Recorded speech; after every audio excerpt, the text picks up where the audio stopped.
bismillaahi raxmaani raxiim assalaamu calaykum waraxmatullaahi tacaala wabarakaatu daawadayaal kusoo dhawaada warka janaalkeena runta wararka qodobada warkeena aad ku daawo doontaan waxaa ka mid noqon doona ciidamada amniga oo howlgalla gaar ah ka fuliyey magaalada muqdisho kuwa oo looga hortegaya maandooriyayaasha mid ka mid ah isimada dhaqanka puntland oo iscasilay sababtu maxay tahay ra-iisul wasaare rooble oo laba arin kala hadlay wakiilo ka tirsan beesha caalamka gudoomiyaha gobolka shabeellada hoose oo eedeyn u jeediyey maamulka gobolka banaadir muxuu ku eedeynayaa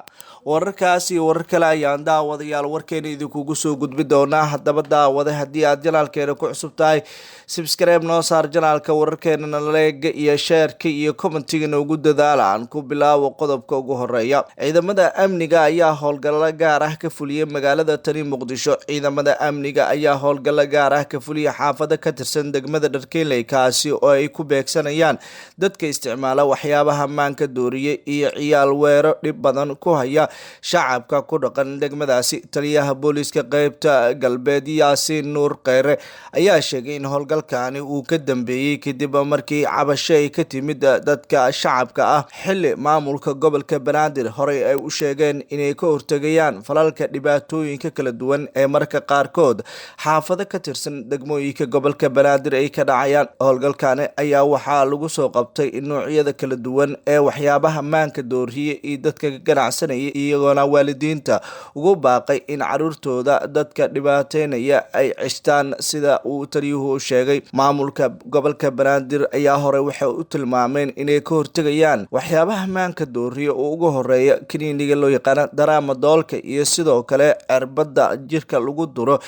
iyo xashiishka iyo calaqa lagu iibiyo gudaha magaalada tani muqdisho horey mas-uuliyiinta maamulka gobolka banaadir ayaa waxay u ballan qaadeen in ay ka hortegayaan cid kasta oo dhibaato ku hayso dadka shacabka ah islamarkaana mar walba ay tallaabooyin adag ay sameyn doonaan oo ku aadan sida looga hortegi karo xaaladaha adag ee mararka qaarkood dhalinyarada ku sugan magaalada tani ay soo wajahayso dhanka kale ra-iisul wasaare rooble ayaa laba arin kala hadlay wakiilo ka tirsan beesha caalamka ra-iisul wasaaraha xukuumadda federaalk soomaaliya mudane maxamed xuseen rooble ayaa habka fogaan aragga ah shir kula yeeshay wakiilka beesha caalamka ee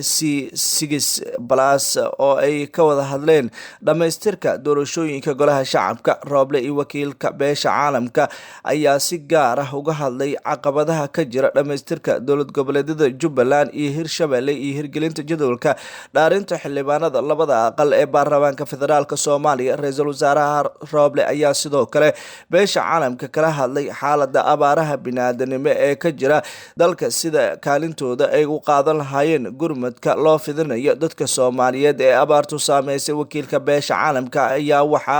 uu si gaar ah ra-iisul wasaaraha xukuumadda uu kala shaqeyn doonaa guddiga doorashooyinka sidii ay dhaqsi loogu soo gebagabeyn lahaa doorashada xildhibaanada harsan loogana gudbi lahaa doorashooyinka harsan sidoo kale mas-uuliyiinta beesha caalamka ayaa hore waxay u tilmaameen inay tallaabo kasta ay qaadayaan ay noqon doonto mid ay si cad ay uga shaqeyn doonaan arrimaha doorashooyinka soomaaliya xili madaxda maamul goboleedyada qaar eedeemo kala duwan loo jeedinayo wakiilka beesha caalamka ee qaramada midoobay u qaabilsan soomaaliya ayaa hore waxa uu tilmaamay in ay tallaabo kasto ay noqon doonto oo mid ay si wanaagsan ay uga shaqeyn doonto qaramada midoobe ayaa waxay ilgaar ah ku haysaa xaalka doorashada soomaaliya xili hirshabelle iyo jubbaland weli kuraas ay ku harsan tahay magaalooyin waaweyn oo ka tirsan gobolada dalka ayaa waxaa si gaar ah ka jira caqabada adag iyadoona odayaasha dhaqanka eedeemo kala duwan ay kasoo yeerayaan kuwa oo ay ku eedeynayaan madaxda maamul goboleedyada oo ugu horeeya madaxweynaha maamulka galmudug axmed cabdi kaariye qoorqoor iyo sidoo kale madaxweynaha maamulka puntland siciid cabdulaahi dani iyo kan koonfur galbeed cabdicasiis laftigareyn iyo kan jubbaland dhammaanba madaxda maamul goboleedyada ayaa culaysyo aada xoogan haatan ka haysta dadka shacabka ah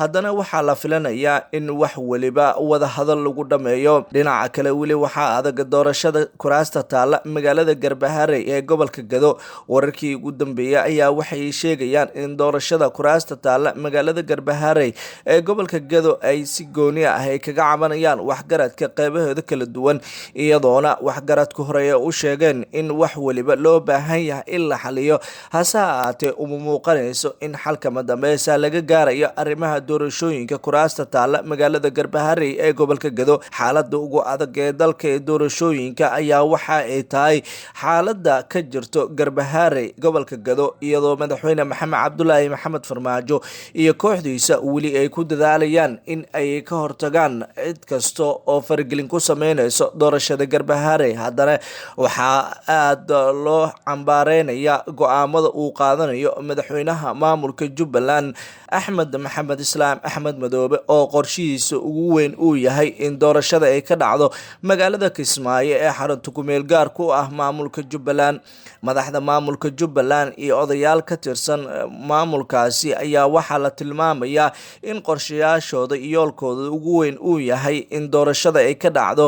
magaalada Kismaayo ee xarunta maamulkaasi. Hase ahaatee, Ra'iisul Wasaare Maxamed Xuseen Rooble iyo Maxamed Cabdullaahi Maxamed Farmaajo ayaa qorshayaal waaweyn ka leh doorashada ka dhaceysa magaalada Garbaharey. 16 kursi ee taalla magaaladaasi ayaa waxay tahay caqabadaha ugu adag ee haatan doorashada ay ka jirto. Haddana saraakiil ka tirsan ciidanka xoogga dalka ayaa wada qorshe gebi ahaanba meesha looga saarayo madaxweynaha maamulka Jubbaland. Gudoomiyaha gobolka Gado ayaa horey waxa uu fashilmay inuu go'aano uu ka qaato arrimaha doorashooyinka. Hase ahaatee, weli guddiga xalinta khilaafaadka ayaa waxa ay raadinayaan sidii ay wax waliba ay ku xalin lahaayeen, isla markaana doorashada 16 kursi ee taalla Garbaharey ee si fudud ay ugu dhici lahayd. Walow aan la ogeyn wax kasta sida ay isku bedeli karaan, haddana waxaa beesha madaxweyne Farmaajo yoolkooda ugu weyn uu yahay inay meesha gebi ahaanba ay ka saaraan madaxweyne Axmed Maxamed Islaam Axmed Madoobe.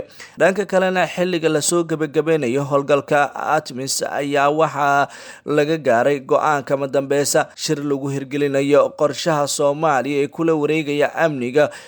oo dib u habeen lagu sameynayo, kaasi oo soo qabanqaabay xafiiska amniga qaranka madaxtooyada Soomaaliya ayaa ka dhacay Muqdisho. Sida lagu sheegay war-saxaafadeed ka soo baxay madaxtooyada Soomaaliya, shirkaani waxaa ka soo qayb galeen mas'uuliyiin ka socda dowladda federaalka Soomaaliya, wakiilo matalaya dowlad goboleedyada gobolka Banaadir iyo saaxiibada Soomaaliya ka taageera dhanka amniga. Qorshaha ugu weyn shirkaani ayaa waxa uu yahay in amniga guud ee dalka gacanta loo geliyo taliyaha ciidanka xoogga dalka. Qorshahani ayaa waxa uu dhabo fara badan u jeexaya magaca howlgalka midowga Afrika ee Soomaaliya AMISOM, iyadoona la isku raacay in magaca howlgalka uu noqdo howlgalka ku meel gaarka ah ee midowga Afrika ee Soomaaliya ATMIS, oo si buuxda ula wareegayo howsha gebi ahaanba gabagabada sanadka 2024. Taliyaha ciidanka xoogga dalka Soomaaliya Generaal Odawa Yuusuf Raage ayaa qorshihiisa ugu weyn waxa uu yahay in uu si buuxda uu taageerada qaramada midoobay iyo midowga Afrika ciidamada xoogga dalka Soomaaliya ay helaan, isla markaana ciidamada xoogga ee amniga guud ee Soomaaliya ay la wareegaan. Lama oga go'aanka kale ee Ra'iisul Wasaare Maxamed Xuseen Rooble kooxdiisa ay wataan, maadaama Ra'iisul Wasaare Rooble iyo kooxdiisa ay qorsheynayaan in gebi ahaanba ay meesha ay ka saaraan Maxamed Cabdullaahi Maxamed Farmaajo iyo xulafadiisa. Xulafada madaxweyne Farmaajo ayaa tallaabooyinka ugu waaweyn ay doonayaan waxa uu yahay in ay meesha gebi ahaanba ay ka saaraan cid kasta oo taageerto madaxweyne Farmaajo. Madaxweyne Farmaajo iyo Ra'iisul Wasaare Rooble khilaafkooda ayaa waxa uu muuqanayaa mid cirka isku sii shareeraya, dalkana xaalad adag ee gelinaysa. Dhinaca kalena, daawadayaal, weli waxaa adag xaalka guud ee gudaha garoonka diyaaradaha Aadan Cabdulle Cismaan Aadan Cadde, xilli qaar ka mid ah ganacsatadu ay cabasho ay ka yihiin Wasiir Duraan oo ah wasiirka duulistiyaha hawada Soomaaliya. Wasiir Duraan ayaa waxaa lagu eedeynayaa in uu wado caqabado adag, isla markaana uu cadaadis ku hayo qaar ka mid ah ganacsatada beesha Hawiye oo la sheegay in gebi ahaanba diyaaradahooda laga xanibay duulimaadyadii kala duwanaa ee ku tegi lahayeen qaar ka mid ah deegaanada maamul goboleedada dalka. Guud ahaan, daawadayaal, warkii oo aad ka daawanayseen janaalkeena runta wararka saaxiibayaal waa naga intaa. Haddaba daawade, haddii aad janaalkeena ku cusub tahay, subscribe noo saar janaalka wararkeena, like iyo share iyo commentiga noogu dadaala. Waa mahadsantihiin. Nabadgelyo.